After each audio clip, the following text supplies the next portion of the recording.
আমি তোমাদের একটা গল্প বলে শুনি।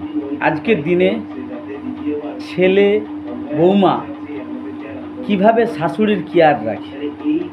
মার্বেল দেওয়া ঘর, বৌমার উত্তর মাকে রাখা যাবে না, সেটা আবার ঘরে থাকে, জানলি রাখা টাকা।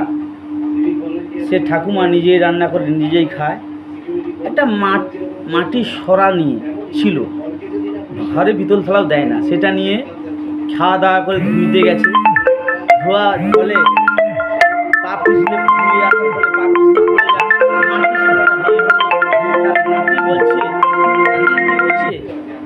ঠাকুমা তুমি কি করলে? ওই মাটির সরাটা ভেঙে পড়লে, তুমি কি ভুল করলে? বলে, বাবু কেন? বাচ্চাও যেমন লাতিটাও কি সেরকম হবে? তুমি কি সর্বনাশ করছো? কেন না, ওইটাতেই আমাকে আমার মা বাবাকে ভাত দিতে হতো, তুমি কি ক্ষতি করলে?